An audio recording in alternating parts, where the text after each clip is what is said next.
welcome to F126 MyTeam Career Mode. The new DLC is here, I am ready.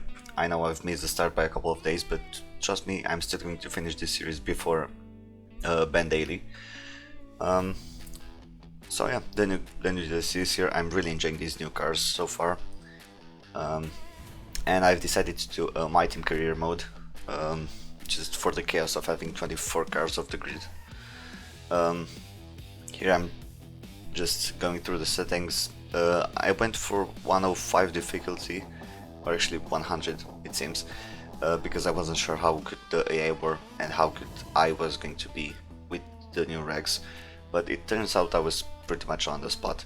Now I'm creating myself in the game. I'm trying to choose the one that looks closest to me.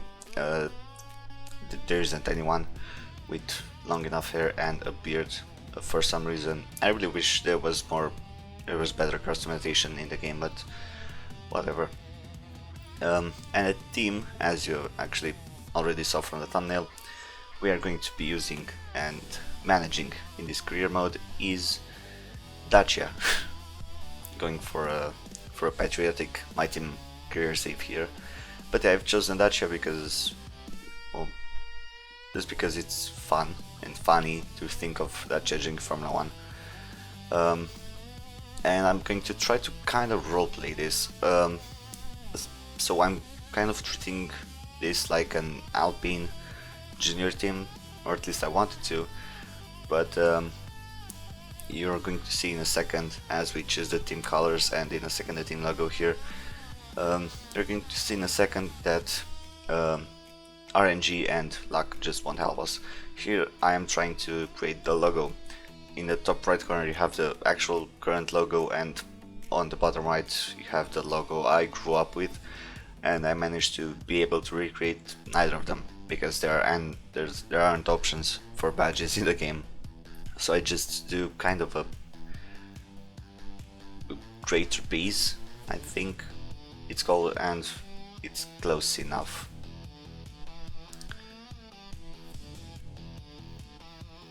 I really wish I could have made the actual logo. It would have been cool. But yeah, the color I'm going to be choosing for the livery, at least in the first season, is yellow, because we do need more colors on the grid.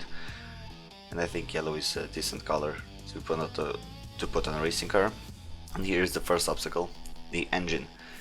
I wanted to choose Renault because Alpine Junior Team, but I forgot that Alpine went to Mercedes this year. So we chose Audi because it's close enough. And now for the junior drivers, I wanted to choose someone from the academy, but none of these drivers are in the Alpine Academy. So we're going to go with Roman Stanek and Jack Crawford, just because I've heard those guys' names before. Really, that's it. And now onto the livery. In the top right corner I'm going to show you some concept liveries I found online. I like this one, inspired by the N24 entry of the Dacia Logan, and this is also the RS19, which is sort of my inspiration, but I also want to include some blue, now deciding on a shade. But in the end I think the overall color scheme is pretty nice looking, and once we get some sponsors on, it's going to be even better. And now working on the race suit, just something simple and basic. And also the gloves, just to complete the full outfit. And this is it. It's looking pretty good, so let's start our career mode by putting some activities. I'm not really paying attention to what I'm putting here because it doesn't really make a difference, except for the department focused events, because that will help speed up the upgrades and the research and development. But yeah, now looking at drivers for the future seasons, I don't know why I actually rushed into doing this, because I'm not really willing to sign the two drivers that I've chosen. I'd maybe go for someone like Colapinto.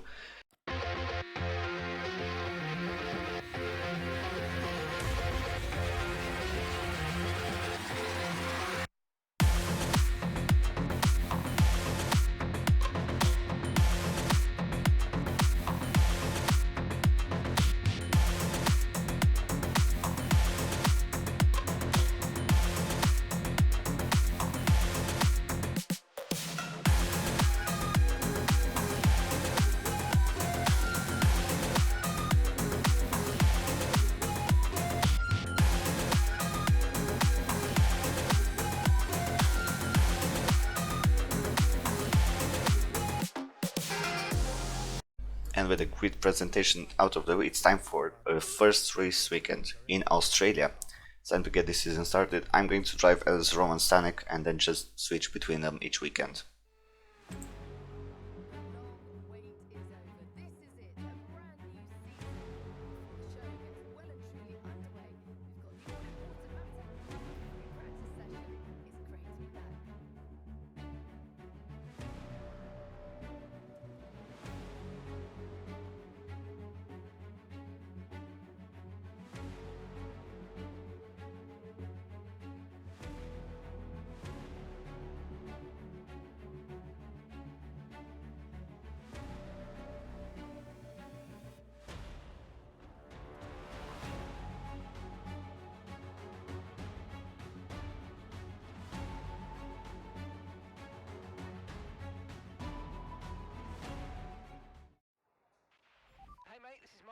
This is going to be a good year. We're going to have a great time together, and obviously the team are brand new, so I've set everything up from scratch. Let's make the big boss happy and show that we're not just here on the grid to make up the numbers, all right? Thank you, Mark. Hopefully you're more silent during the actual driving, but here we go with our little Dacia onto the track for the first time, and I've got to tell you, it feels pretty crap, actually. Especially during practice and qualifying, I feel like I've had issues keeping the rear of the car in check. Just kept sliding around, sometimes snapping on me randomly. But overall, it's not too bad. I think the power unit is actually pretty decent because you know it's an Audi engine. But yeah, car looks pretty good. I now notice, as you saw the oversteer there, it kind of looks green in some angles for some reason. But I'm not going to change the livery anymore because it's not realistic. But yeah, practice went quite well. Managed to get to every practice program, which maybe then up the difficulty for the qualifying session because it seemed too easy and I didn't want to, I don't know, get pole in our first race with what's supposed to be a backmarker car. Yeah, just some more shots of the car here, and looking at the lap times, yeah, 1.3 seconds in front of Russell, which is why I was worried. And this is the qualifying pace program here, just coming up to the end of it. Car actually didn't feel too bad here, but it was a bit worse in qualifying. As you can see, just 120.8.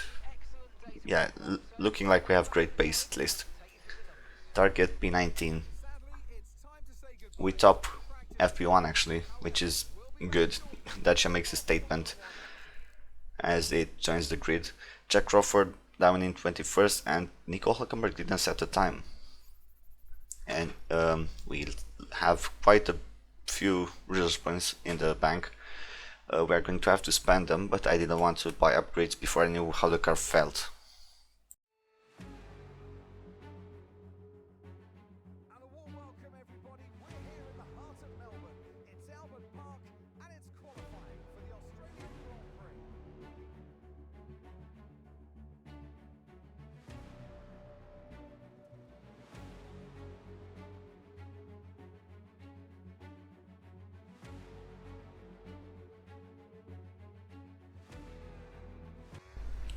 So, time for qualifying then.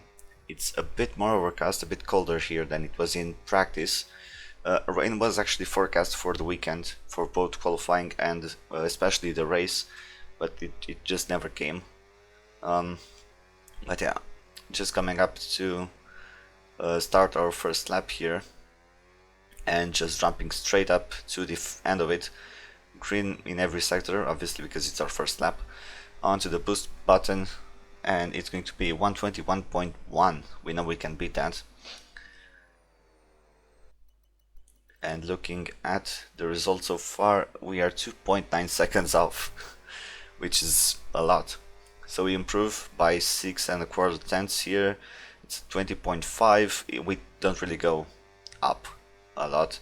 And on the final lap, we actually struggled to improve. We gain 1.5 tenths through the final few corners here, but it won't be enough. 2 tenths now. up to the line on the boost button, giving it everything. 20.2, it's still P24 on the grid, which we haven't seen since 2012, which is absolutely insane since Jack Crawford actually beats Oliver Behrman there in the session, but both Cadillacs and Aston Martins beat us, and they're pretty much our rivals, so... Off the back of a fantastic qualifying session, it's time to see how our starting grid looks like for today's race. Lando Norris put in a fantastic lap yesterday, and he'll start from pole position, with Charles Leclerc alongside. Moving on to the rest of the grid, we have Hamilton, Piastri, George Russell and Sainz, Verstappen, Antonelli, Albon and Pierre Gasly, Hulkenberg, Bottas, Gabriel Portaletta and Alonso, Lindblad, Perez, Lance Stroll and Esteban Ocon, Lawson, Hadjar, Crawford, Behrman, Stanek and Franco Colapinto rounds off the grid. Now it's almost time for lights out, so let's go down to the track. So I'm sure there'll be plenty to talk about this afternoon, and who's going to talk about it with us? None other than Naomi Shearer. Hi Naomi, a new season, a new dawn, and now 24 cars and 12 teams on the grid. First of all, this is such an exciting time. But for them today, I guess you would be really nervous. It's the first time you're going to be doing this. There is so much to learn. But at the end of the day, they've got to remember that expectations aren't that high. They've all been there before. They've all had their first race, and no one is expecting them to land on the top of the podium. So just learn to walk before you can run. And now it's time for the race. Here we are on the grid. Let's decide on our strategy. The game is suggesting a one-stop, hards to mediums. I'm going to believe it. I don't know how the tire wear is on this game. I mean, I didn't know when I did the race. Now I have quite a few races pre-recorded. Just taking another look through the setup, trying to balance the rear more, and I'm also keeping the fuel as is. I didn't want to underfuel. Here we go then, the formation lap gets underway and the excitement here is building as we near ever closer to the start of the race. Which team will come out on top? Who's got their strategies right for today's race? Well, we'll soon find out.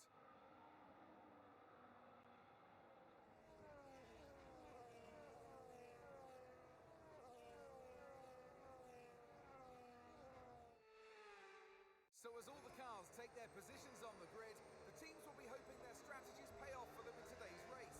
The question I'm asking is which teams have got it right, which ones have got it horribly wrong?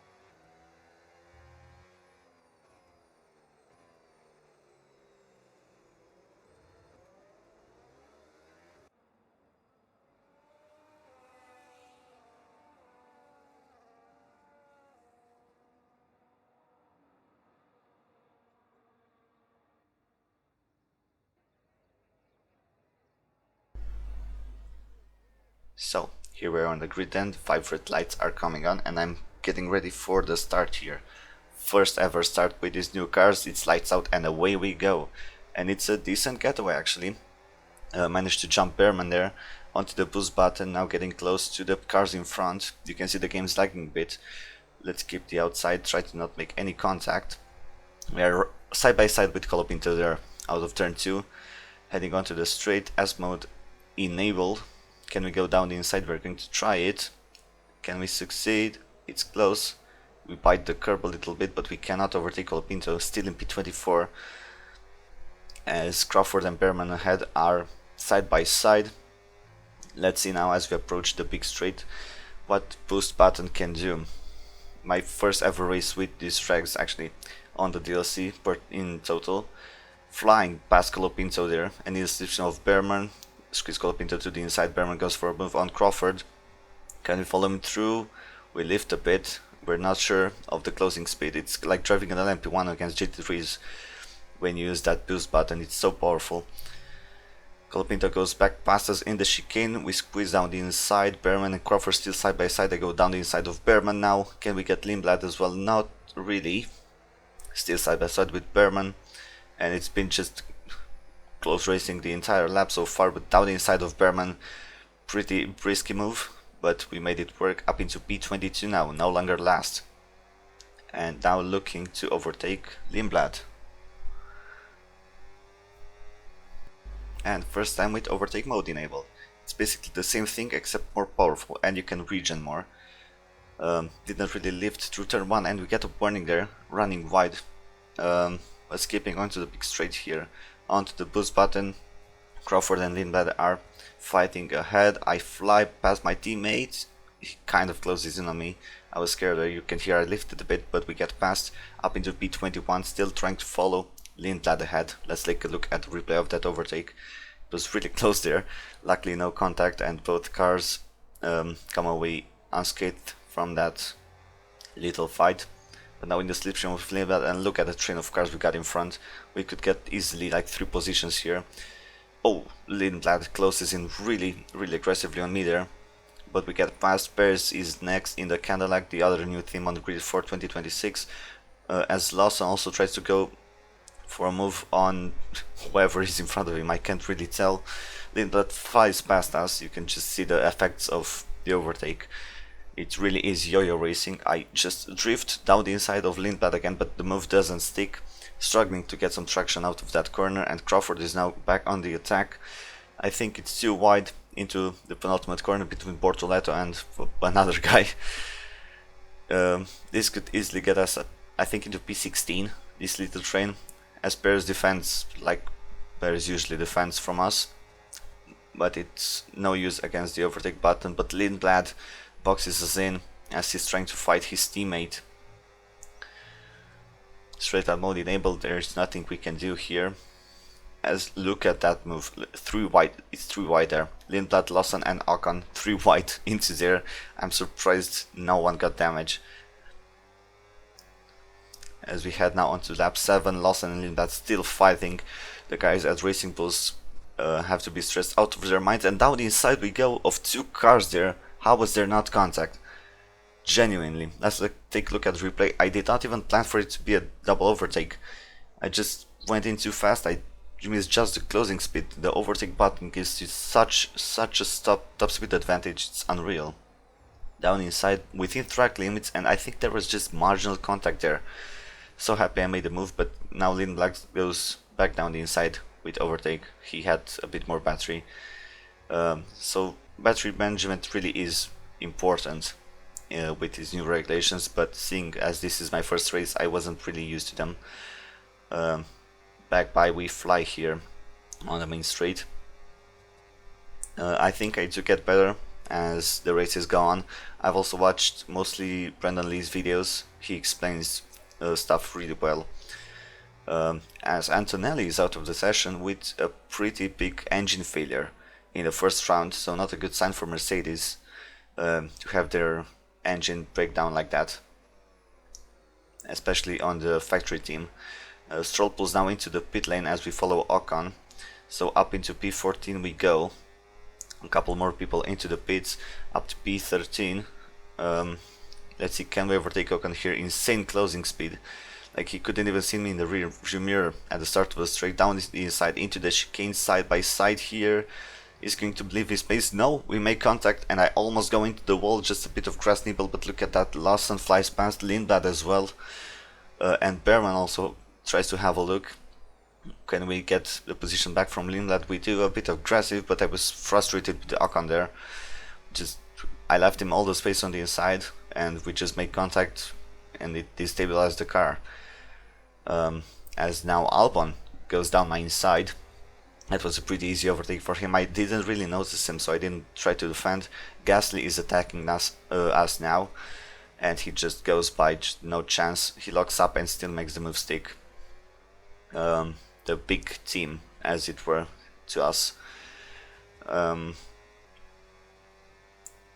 we go back past Gasly here with the boost button? No more overtake, as I was not within the 1 second limit. He squeezes, but there's just enough space for me to squeak by, and up into P9 in the points now, but we still have to make a pit stop, so we'll see how the cars shuffle after the pit stop period, which has started for the medium runners, but we are on the hard, so we're going to be faster at the end on the mediums. So I'm really curious as to what result we can get. Keep in mind we started P24, which is not ideal. As Gasly flies back past us, Sainz tried to as well, but we managed to defend from him, for now at least. And onto the main straight, in the slipstream of Gasly, just flying by. This time it's even less of a fight than last time, up into P8. And now let's try and keep the position, not using overtake here, which might have been a mistake, but there's not really much battery left. As Gasly goes down the inside now, I leave him space, and let's see, it's a drag race towards the next corner, and he gets the inside, sadly, which means he's back up into P8, which is good racing overall. I really like the AI in this new DLC. They do feel better than in the F125 base game.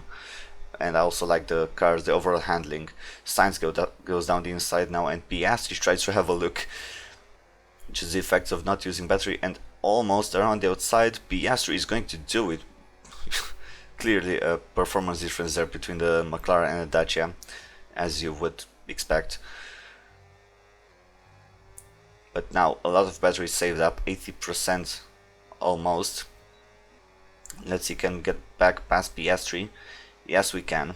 Still 25% left. Can we get Sainz in the slipstream down the inside, still on the boost? There we go, into the chicane. A bit of understeer, but the move is done.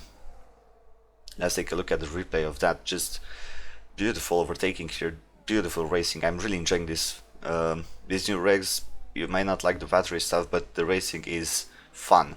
As we come in for our pit stop, I wanted to use the broadcast option for the first race, just to give a better look at the car and everything, and then I forgot to disable it for a few rounds, which I'm sorry for. It's a 2.9 pit stop, not bad, not great, as we see Albon retiring now with another engine or gearbox failure. Something is creating smoke at the back of that Williams, so this is the second Mercedes power unit to retire in this race. As we head on to lap 18, more people in the pits, including our teammate Jack Crawford. So let's see, how do we shuffle out? Up into P18 for now. Alonso on the exit, can we get him? He's really overdriving, actually driving above where he should be in that Aston Martin. We cannot overtake him actually, not enough overspeed there. But we're going to make quick work of him on this back straight. Easy, just he couldn't even fight back. I guess he is now tired from the vibrations. And we have now Bortoletto in the Audi going past us as we run out of battery here, which is not a good thing to do, especially in these rags. So he flies back past us and just runs away in the distance. More cars into the pit lane. Let's see where we end up. P14 now, so pretty much as we were, I think. Onto the back street, we've closed up a bit to Bortoletto. We now have overtake variable, so we push the boost button, S mode open, as you always do, and yeah, we just fly by using overtake, because keep in mind we have the same engine in the back of our cars. Dacia with an Audi engine, it's not really common. But let's see now, up into P12 we will go with Lindblad, closing it really aggressively there. I guess the AI are not used to cars coming in so fast, and neither are we going to be whenever the league racing season gets underway. Ocon is up next for P11, but we didn't really manage to catch up to him. He actually ran away in the distance, 3 seconds of a gap. Lando Norris wins the race for McLaren, so something must be wrong, because Mercedes isn't dominating, but I'm guessing there will be a performance patch. As for we, it's P12, a very decent result for our first race, definitely better than Cadillac did, and I didn't actually mean to spin out there. I just wanted to do a small wiggle, but the car didn't take it. It's still P12, luckily. We managed to keep it. So yeah, as I said, it's a decent result for us. I don't remember where Jack finished, but I do think it wasn't last. So yeah, Lando Norris wins the race for McLaren, and I think on the podium it was the two Ferraris. We'll see in a moment. But yeah, great win for the reigning world champion, and we'll see how his form continues in the rest of the season. We'll see if Mercedes can do what they do in real life.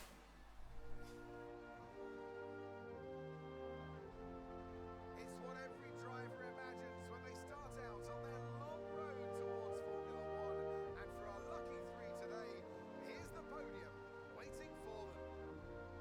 He holds the trophy aloft, and why shouldn't he? A richly deserved win today.